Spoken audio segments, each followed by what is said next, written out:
The house had every reason to be quiet at 11:30 on a Tuesday night, and yet Meredith Caine stood barefoot in her home office, staring at the security monitor like it had just spoken her dead husband's name.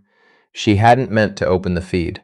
She'd been reaching for the remote to turn off the desk lamp, one of those small automatic gestures that happens after a decade of the same routine, and her wrist had caught the edge of the keyboard. The monitor blinked on. 4 camera angles split the screen: front gate, back garden, kitchen hallway, playroom. It was the playroom feed that stopped her cold. Her daughter was awake.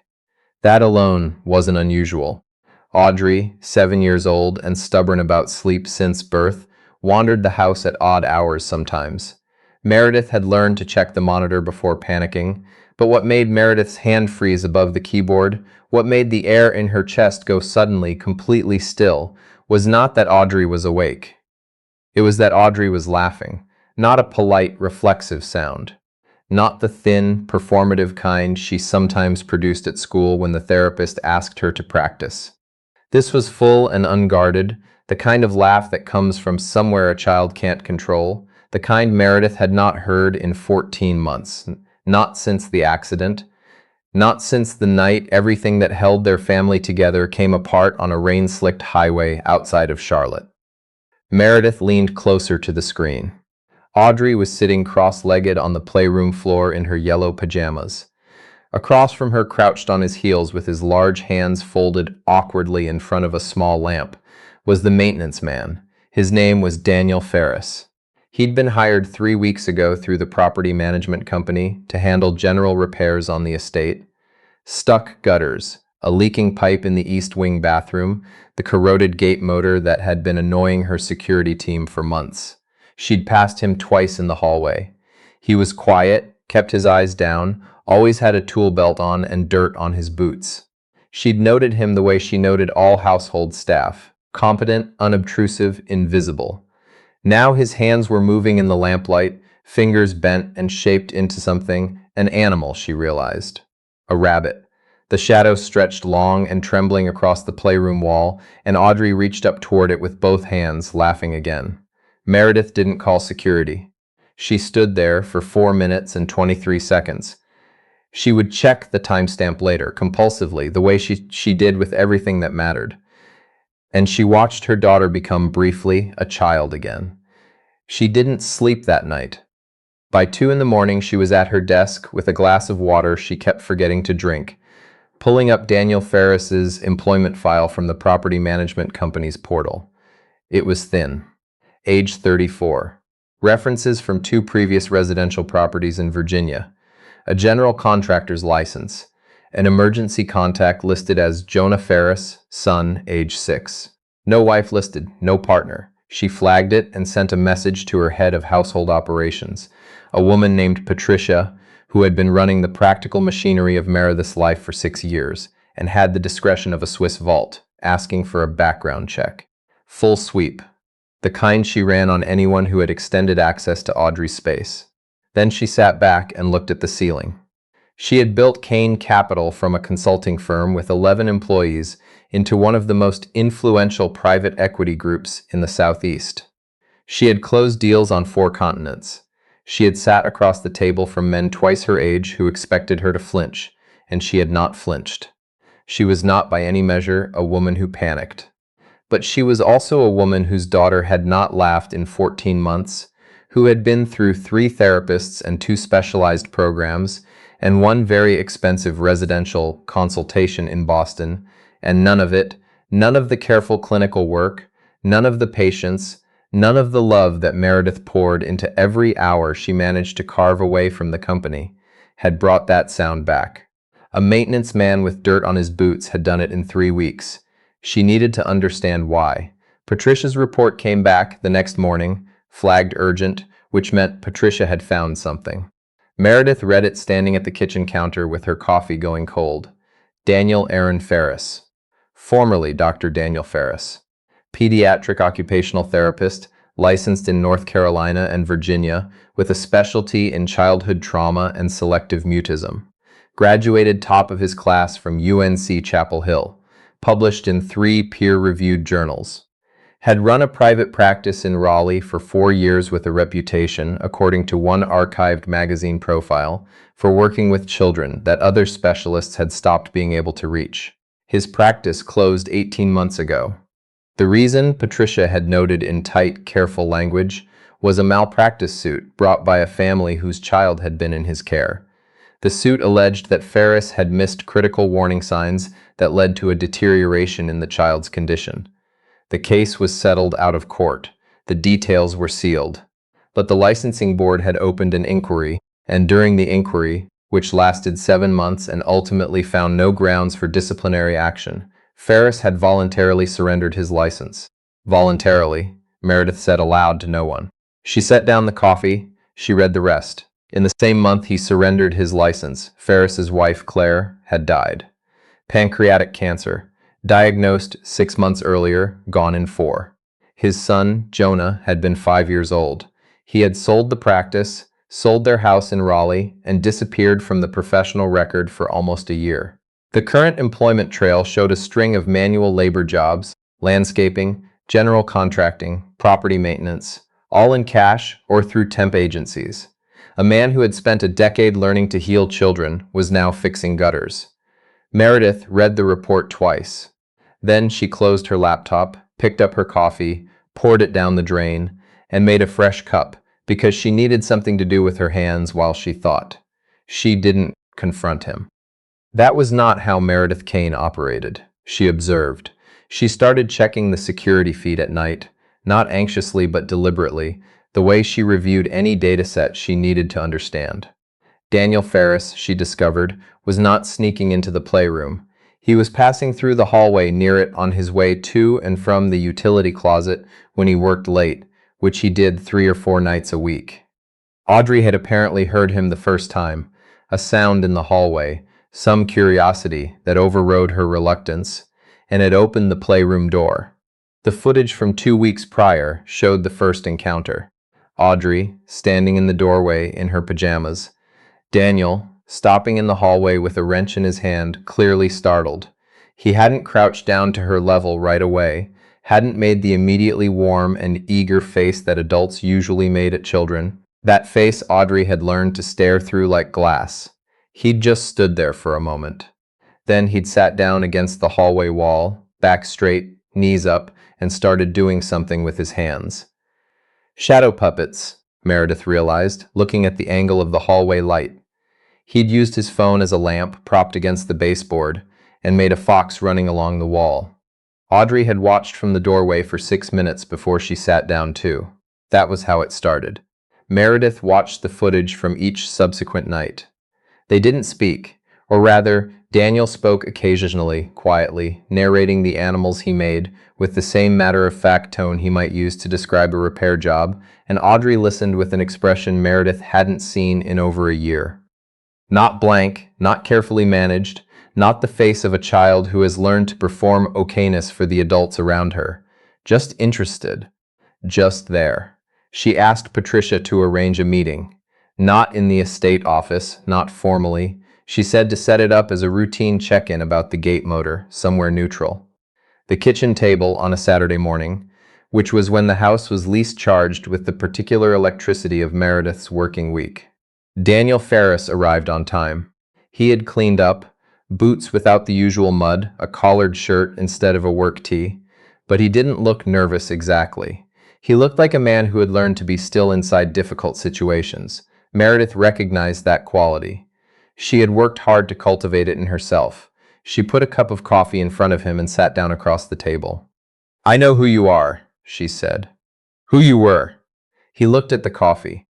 He didn't look up immediately, and she noted that he didn't perform surprise, didn't launch into explanation, didn't apologize. He simply said, "I know the background check would have found it." "Why are you here?" she asked. "Not the job. Why this job? Why this house?" A pause. He turned the coffee cup once in his hands. "I saw Audrey's name," he said, "in the intake form the property company sent. I recognized it. I'd read about the accident." Meredith's spine straightened involuntarily. "You read about it? Your husband's name was in the news. The truck that lost its load on I-85. The coverage mentioned a daughter."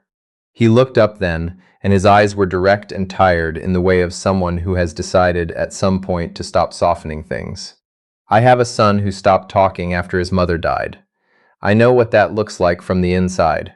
I'm not a licensed therapist anymore. I'm not here as one. I took the job because I needed work and I thought, he stopped, started again. I thought maybe I could just be around, in case it helped. You thought you could help my daughter, Meredith said slowly, by fixing my gutters. I thought proximity might do what Sessions couldn't. He said it without apology, but also without arrogance. Just a man stating what he believed. Traumatized kids don't always respond to formal intervention. Sometimes they just need to see an adult being quietly okay near them, not asking anything, not trying, just present. Meredith looked at him for a long moment. It's working, she said.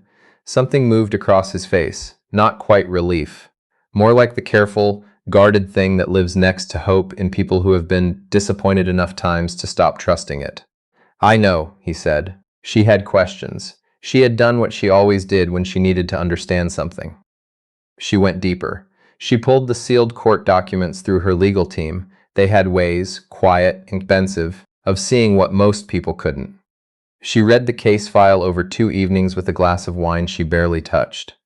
The family who had sued Daniel Ferris had a son with severe anxiety and a selective speaking disorder. The boy had been making what Daniel's notes described as exceptional progress over 8 months. Then the family had abruptly pulled him from treatment, citing concerns that had, upon closer reading, originated almost entirely with the mother's brother, a man named Gideon Price, who happened to be a personal injury attorney. The case was not, in any meaningful clinical sense, about malpractice. It was about a family in pain looking for someone to hold responsible and an uncle who knew how to monetize that pain. The licensing board had found no grounds for discipline. Daniel had surrendered his license anyway. Meredith called her general counsel on a Wednesday night, something she rarely did outside business hours.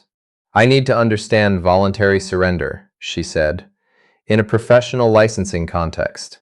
When someone does it while under inquiry and the inquiry finds nothing wrong. Her counsel, a meticulous woman named Sandra Park, who had been with the firm for 9 years, was quiet for a moment.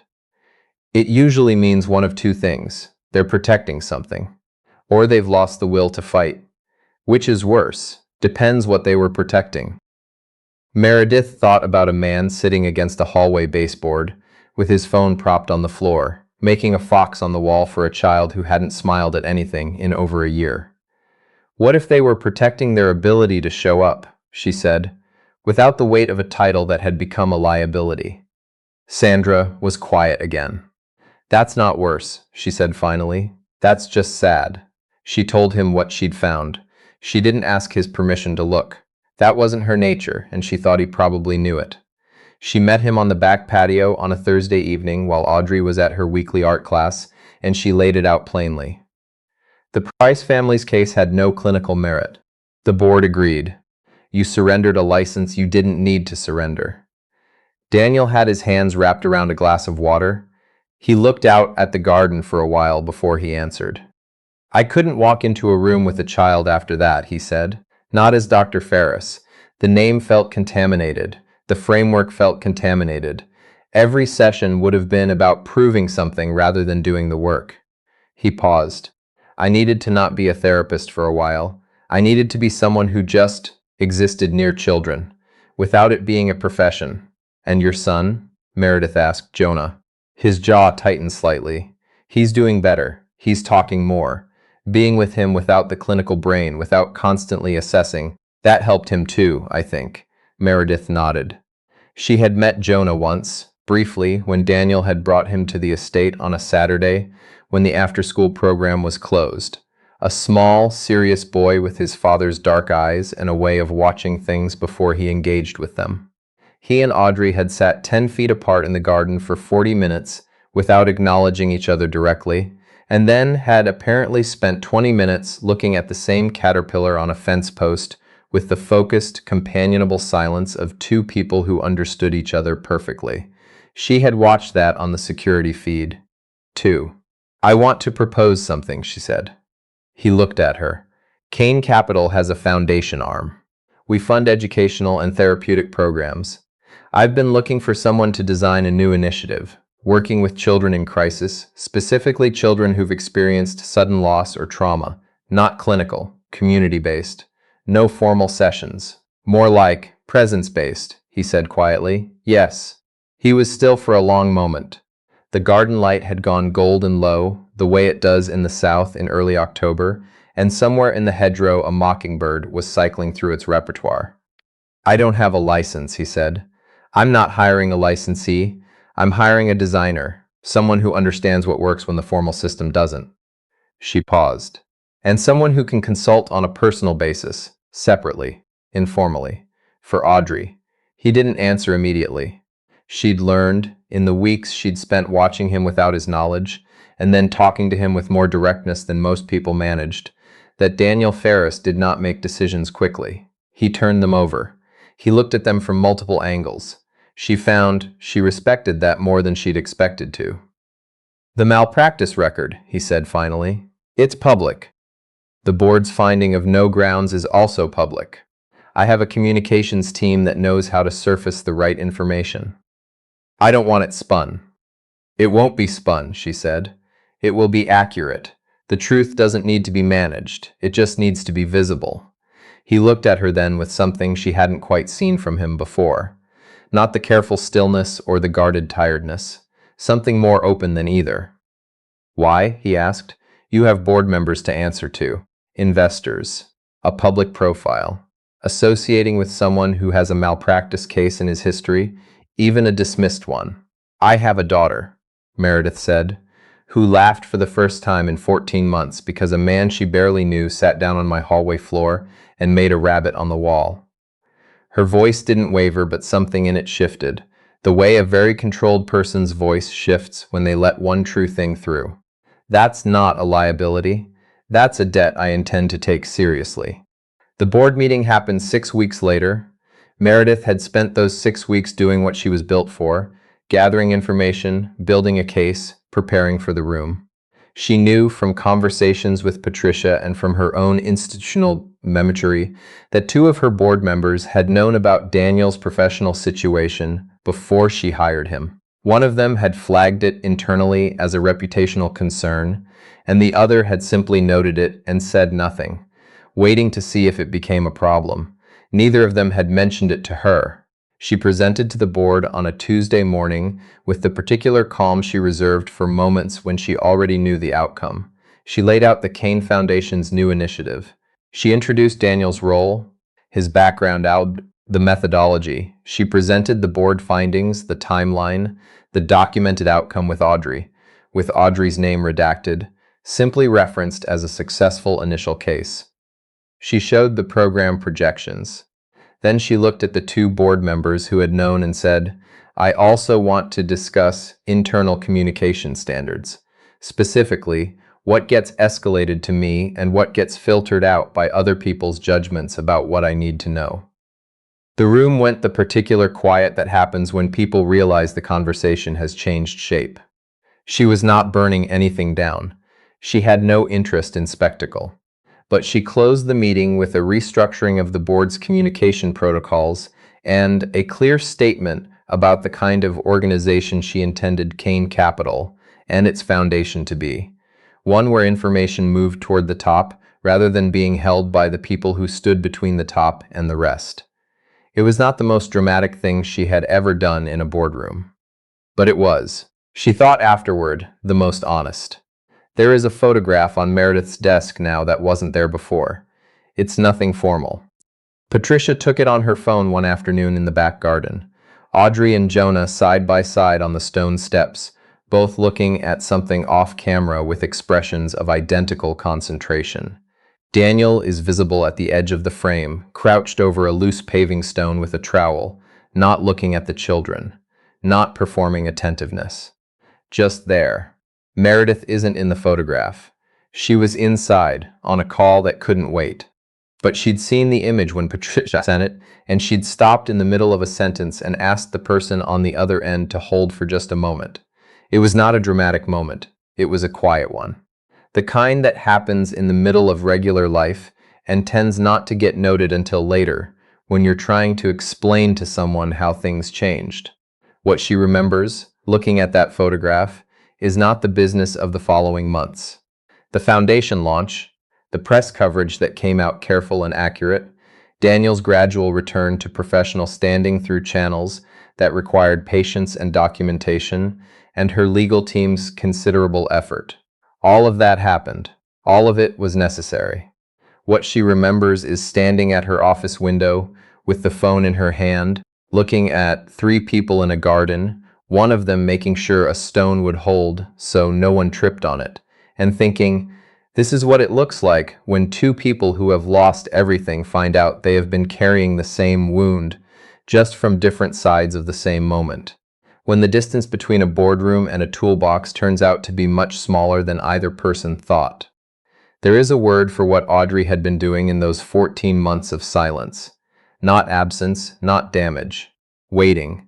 Children in trauma are often waiting, not for the world to explain itself, but for proof that someone in it is still safe, that someone can sit still in the dark without demanding anything.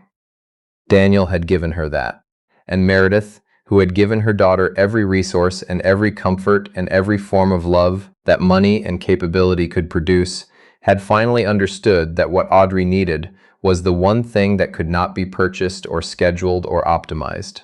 Presence. Uncomplicated, unasked.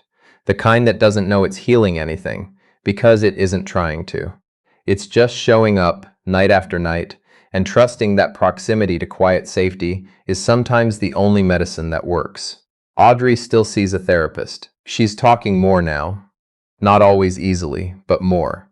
She and Jonah have developed the specific private language of two children who understood each other before they had words for why. On Thursday afternoons, they do art class together, and Daniel usually picks them both up, and sometimes Meredith meets them all for dinner, and it is an ordinary, slightly complicated, very new kind of family arrangement that none of them have a clean name for yet. That's all right. Meredith has spent her career building things that didn't have names yet. She knows how to work in that space. She knows how to stay in a room while the structure becomes clear.